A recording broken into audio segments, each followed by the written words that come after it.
Namaste viewers, welcome to Jnana channel. Today we'll try to understand the Yoga Sutra, Patanjali's Yoga Sutra from the Vibhuti Pada 55th Yoga Sutra. The sutra goes like this: Tārakam sarva-viṣayam sarvathā-viṣayam akramam ceti vivekajaṁ jñānam. Now, let's try to go word by word meaning. Tārakam means here that which helps one cross over transcendence. Tārakam is crossing over some hurdle, something like that, crossing over that. Sarvam, all that cross over, all that on objects. Viṣayam, objects, both gross, physical and subtle, that is mental, all kinds of thoughts. Viṣayam, Tārakam, sarvam viṣayam. Sarvathā-viṣayam. That means sarva-viṣayam, sarvathā-viṣayam. In all, sarvatha means in all ways or aspects, sarvatha, all inclusive, everything. Viṣayam again refers to all objects of perception. Akramam. Akramam word is, here you should understand it in a different manner. Krama means regular. Akrama means irregular or not akrama is not proper way. But here you should understand it as without sequence,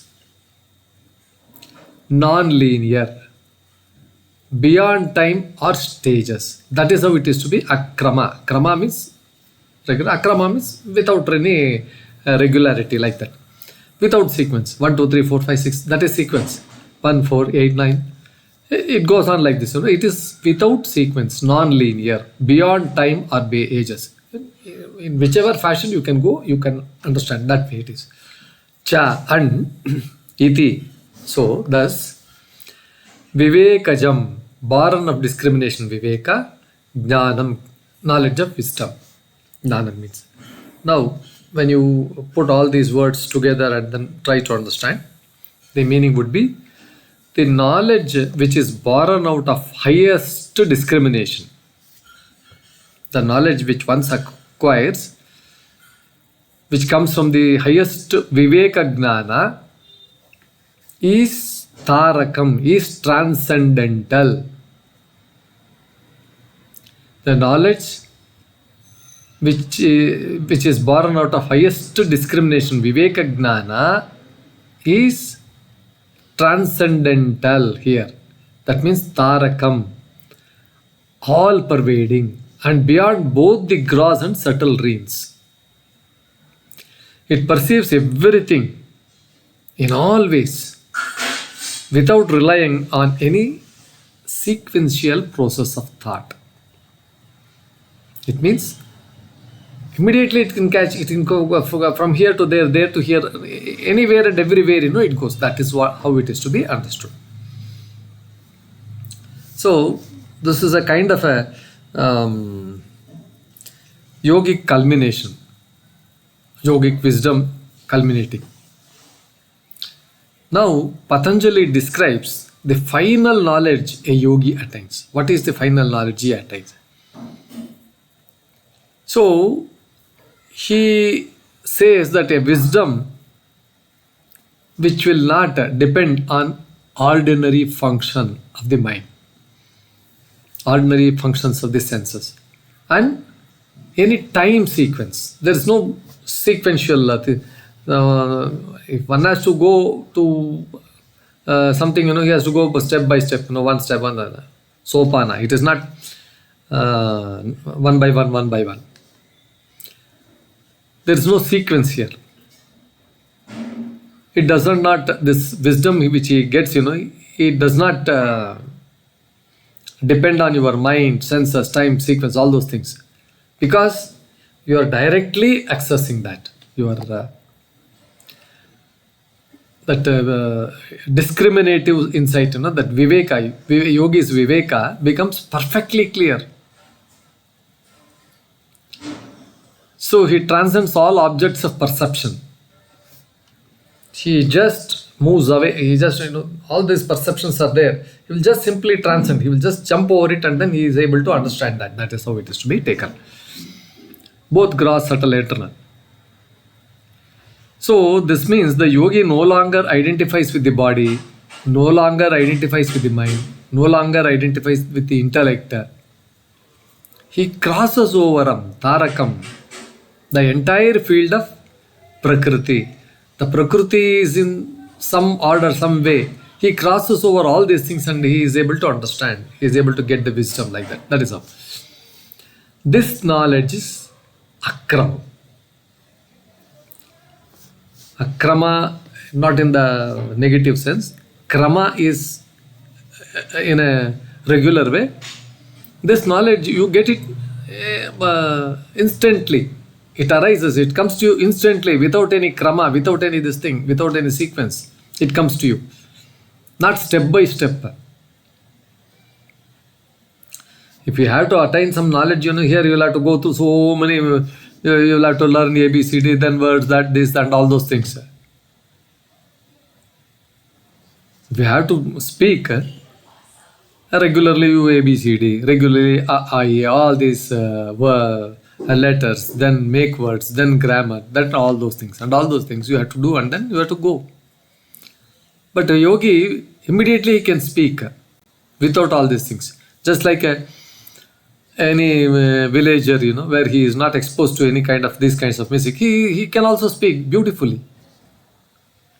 So it is some kind of a direct, it is direct, holistic, timeless, and beyond logic or inference. This is how akrama means. That is what akrama means. Now, vivekajaṁ jñānam Tārakam. So, the knowledge that is born of discrimination is transcendental. Sarva-viṣayam jñānam. It goes beyond all objects of perception. Akramam param jñānam. It looks very absurd when you say akramam param jñānam. But actually it is. Knowledge beyond sequence. Knowledge beyond that regular thing, It's directly available to you, knowledge. Without krama, without any undergoing anything, It is directly. You are not undergoing through your body, physical body, senses, that, this, and all those things, mind. Directly accessing that knowledge. That is knowledge beyond sequence is supreme knowledge. Yoginaha chittam prakritehe param gacchati.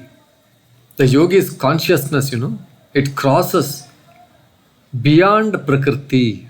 Beyond prakritehe param gacchati. Beyond prakritehe gacchati. Prakriti is orderly. That way you may take it as, but it goes beyond all these things. So, how is it relevant to today's philosophy? How can we relate this? In today's world, our minds are filled with constant sequences. Thoughts, tasks, distractions, memories, all these things are sequential. This sutra reminds us that true clarity arises only when the mind becomes silent and we perceive reality directly, not through filters or judgments. One who lives in that vivekajam, the person is not disturbed by success or failure. Whether it is success, failure, pleasure, pain, he remains calm, he remains cool. He sees self, sees life as a continuous whole, not some kind of broken events, not some kind of fragmented events. It's a continuous whole thing. Experiences peace that is not dependent on circumstances. He will experience that peace. Otherwise, for a person who is not a yogi, he needs external things, so that he has to have some kind of a peace, as a temporary peace. Food, shelter, that, this, comforts, all those things. It gives you temporary experiences of peace. But here, this yogi who has got this vivekajnana, who lives in that vivekajnana, he experiences peace that is not dependent on circumstances. So, to summarize, this verse describes, the sutra describes enlightenment, the final awakening where one transcends duality and lives in pure awareness. We made some summary like thing, transcending. Tārakam means transcending knowledge that crosses over worldly perception. Vivekajaṁ, knowledge born from supreme discrimination. Akramam. Akramam means here you have to understand it as beyond sequence, instant and some kind of intuitive insight. Sarva-viṣayam, awareness that includes all types of objects. Goal, liberation through pure awareness, perceiving reality as it truly is. This is how it is to be understood. Vivekajaṁ jñānam Tārakam sarva-viṣayātītam akramam param chaitanyam yoginaha paramam lakshyam. The knowledge born out of supreme discrimination transcends all perception. The meaning of this: Vivekajaṁ jñānam Tārakam sarva-viṣayātītam akramam param chaitanyam yoginaha paramam lakshyam. It is beyond sequence, the supreme consciousness. The final goal of the yogi is that. So with this we conclude this episode. I hope this was quite interesting. Please like, share and then subscribe to our channel. Thank you viewers for your valuable time in listening to this. Thank you. Please post your comments in the comment box. Thank you.